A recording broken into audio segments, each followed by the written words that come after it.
Hi guys, it's Mr. Shaw. Welcome to Trojan War, episode 3. We're just about finished introducing the war, and today we're going to talk about what really caused it, which is often called the Judgment of Paris.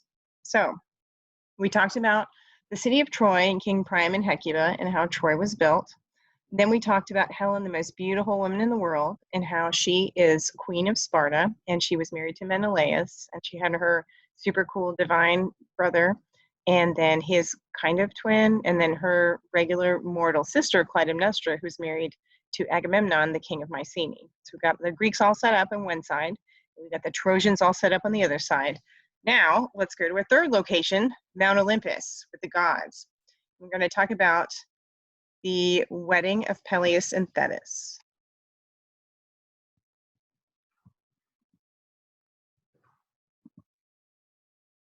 So Peleus was a regular guy, a mortal king, and Thetis was a beautiful immortal goddess. She was a sea nymph, and she made Zeus mad, Zeus, king of the gods.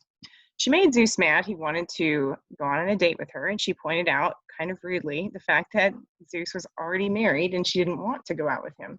He got really, really upset with her, and so he forced her to marry a mortal man, and that was King Peleus. And so Thetis cannot disagree with the command of the king of the gods, and so she goes to marry Peleus, a mortal man, even though she kind of doesn't want to. So they have a big wedding up on Mount Olympus, and all the gods and goddesses are invited. Well, almost all of them. Eris, the goddess of chaos, was not invited to the wedding. She got really mad, and this probably sounds like some fairy tales you've heard before. And she decided, since she's the goddess of chaos, to cause chaos at their wedding. That's like the literal worst thing you would want at your wedding. So of course you wouldn't invite her. It makes sense. But she still got mad anyways. So she took a golden apple. And as all the gods and goddesses are having so much fun and they're drinking ambrosia at the wedding reception up on Mount Olympus, she wrote the Greek word kalliste, which means to the most beautiful. She wrote that on the golden apple, and she just gently rolled it out into the middle of the dance floor. And 3 goddesses happened to see it. It caught their eye as it rolled onto the dance floor, and they read the word on it, kalliste, and they thought, ugh, that is an exact description of me. Hera, queen of the gods, Aphrodite, the goddess of love, and Athena, the goddess of wisdom. So each of those goddesses decided that the apple was for them. They all snatched at it immediately and all started pulling and tugging and causing a huge amount of chaos. Good job, Eris, you did it. And they ran up to Zeus, everybody crying in tears, their mascara's running all over the place. Who does this belong to? It says kalliste. That's obviously describing me. Hera was queen of the gods, and she's wife of Zeus. So Zeus pretty much has to give it to her. However, Athena, the goddess of wisdom, was the daughter of Zeus, and who would not give kalliste to the most beautiful, to his baby girl? So he really wants to give it to her too. And Aphrodite, the goddess of love, honestly, probably is actually the most beautiful out of the 3 and pretty much deserves it. So Zeus is like, yeah, I'm not touching that one. He's got to find some mortal idiot to give this apple to make this decision, because he cannot decide, or he'll just spend the rest of eternity getting destroyed by the other 2. So he just kind of closes his eyes and pokes his finger down on earth, and boop, lands on this beautiful hillside, and there's this kiddo hanging out there. Well, he's a young man actually named Paris. He was a shepherd. He was just chilling on this hillside with his little sheepies, playing his little pipe and eating his lunch, and blam, blam, blam, these 3 goddesses appear. Now I'm going to pause on those goddesses and tell you a little bit about the shepherd Paris. He was not actually a shepherd. Long ago, in the city of Troy that we built in the first episode, King Priam and Queen Hecuba had a baby boy. Now, he was not their oldest baby boy. Prince Hector was their oldest baby boy. They had a lot of daughters and sons. So he's one of their kids. And when she was pregnant with this boy, she had this weird dream. And in the dream, she was about to give birth, and then she gave birth. And instead of a baby, it was a torch. Like, she actually gave birth to a torch, and the torch was on fire. And then the fire started spreading in her room, and it burned the entire city of Troy down. She woke up in a cold sweat. The baby was still in her stomach, so it's fine. But she ran to the nearest priest and she begged him, please tell me what this terrible vision means. I had a dream that I gave birth to a torch, and the torch burned down the whole city of Troy. And the priest is like, oh, well, I think your baby's going to destroy the city of Troy. Like, that one's pretty cut and dry, lady. She's like, what can we do? And he was like, I think you're going to have to get rid of him. Queen Hecuba did not want to hear that, obviously. She did not want to get rid of her baby, but it was very clear to King Priam and Queen Hecuba that this child would bring about the destruction and the ruin of the city of Troy, which he actually did. And so they got a local huntsman to take the baby, and they couldn't bring themselves to kill the baby. So they gave it to a huntsman, and they said, just take him far away, like several days away into the wilderness, and kill the child. And so the huntsman was taking the baby, and I guess he like bonded with it on the journey. And so when he finally got a couple days away and had decided where he was going to kill the baby, he couldn't bring himself to do it. And so the worst that he could do was just kind of like leave the baby on this really pretty, really nice, chilled out hill in some soft grass. So he put the baby there, and he's like, all right, that's all I can do. So he left. But then he started going back to Troy, and he was thinking about it, he couldn't stand anymore. So he ran back to try and save the baby, and he looked, and the baby had a new adopted parent. You will never guess who adopted that little baby. It was a bear. A bear was giving baby Paris milk. And so that huntsman knew, like, obviously this kid was really special and chosen by the gods, and so he didn't want to kill it. So he just lied and told King Priam and Queen Hecuba that he had killed the baby, and then he raised the child as his own far from the city. And so that is how Paris, secretly a prince of Troy, who was foretold to bring about the destruction of the city, was just chilling on the hillside, thinking he was an innocent shepherd. So Zeus comes down, blam, blam, blam. 3 goddesses come down. Paris is like, well, what's going on?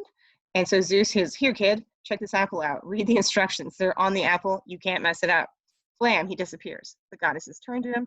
Well, who do you pick? And he looks at the apple, reads the instructions. It says to the most beautiful. He sees the 3 goddesses. He does the math. Gosh, now he doesn't know what to do. So the goddesses each figure that they will help him make his decision a little bit. They offer him a bribe to give him the apple, because this is very high stakes. Because there's only one apple, one golden mythological apple with 2 of the most beautiful, and one lucky goddess will have it forever, and then she can make fun of all the other goddesses that didn't get it forever. So, big deal. So Hera offers power to Paris. She says, Paris, little shepherd boy, if you give me this apple that says to the most beautiful, I will give you a mighty army, and you can build a mighty nation, and everyone will fear the name of King Paris. Paris thinks, oh, that's pretty cool. Like, that's a little bit better than being lord over a bunch of sheep on a hillside. I like it. He's about to give her the apple when Athena steps up, and she says, no, Paris, don't listen to her. I will give you something greater than power. I will give you infinite wisdom. You will be smarter than every human being on earth. And so not only can you outsmart everybody and take all their money, but you can win every battle. And that will make you richest, smartest, and most powerful. That's 3 versus 1.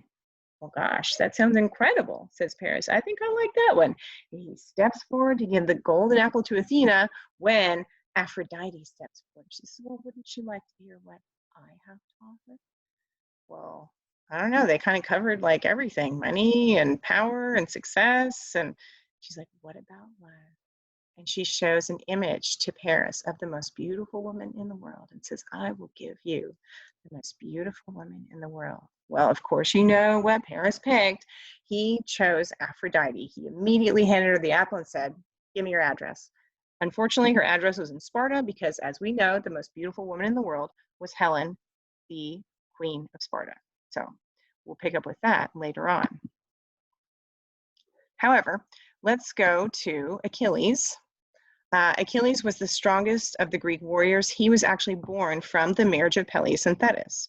His original name, incidentally, was Ligeron, which is kind of wild, but everybody called him Achilles. He had a really weird childhood because his mother was an immortal sea nymph and his father was a mortal king. His mother was kind of grossed out. As I said before, she wasn't totally into this marrying a mortal thing. And so when she had the baby, Ligeron, who later became Achilles, she was pretty grossed out by the mortality of her child. She's like, I know what I'm going to do. So she anointed him with ambrosia, which is the food of the gods, and then she would roast him in the fire every night when his dad went to sleep. And the fire was supposed to burn the mortal parts out of him, and what was going to be left would be all immortal. But one night, Dad woke up in the middle of the night and he saw Mom roasting the baby in the fire. So he grabbed him out of the fire and he was like, "Get away from here!" And so Mom got upset and she went back into the ocean and she left. And so he was raised by his father instead.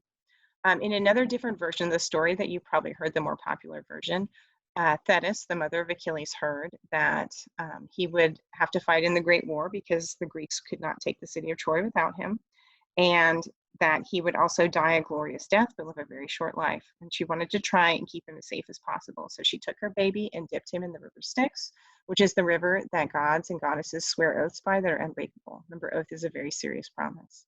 So she dipped him in the river Styx, but unfortunately, when she dipped him, she held him by the heel. And so there's one little spot on his body that was not touching the water of the river Styx. When the baby was washed in the water of that magic river, it made his body not able to be hurt by weapons. He was invulnerable to weapons, except for that one little spot on his heel, or Achilles. And that'll come up later on in the story too, as you could probably guess.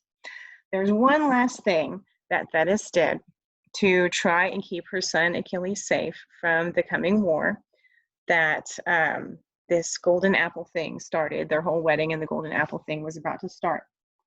And she decided, well, who never gets drafted to war in ancient Greece? Women. And so Thetis dressed Achilles up as a girl and sent him to live on an island in the court of King Lycomedes. Lycomedes had a bunch of beautiful daughters that lived in a castle on this island. So Achilles, even though he was super strong, super tough, super fast, super amazing at every kind of fighting, and that was his favorite thing to do, he was also a very obedient son. And when his mother told him to go, he did it. And she told him that he had to pretend to be a girl and hide. And so we'll leave our story there for today. And then next time, I'll explain what happens with Helen and Paris, and then how all the Greek warriors start gathering. So I hope you enjoyed this episode, part 3 of the Trojan War.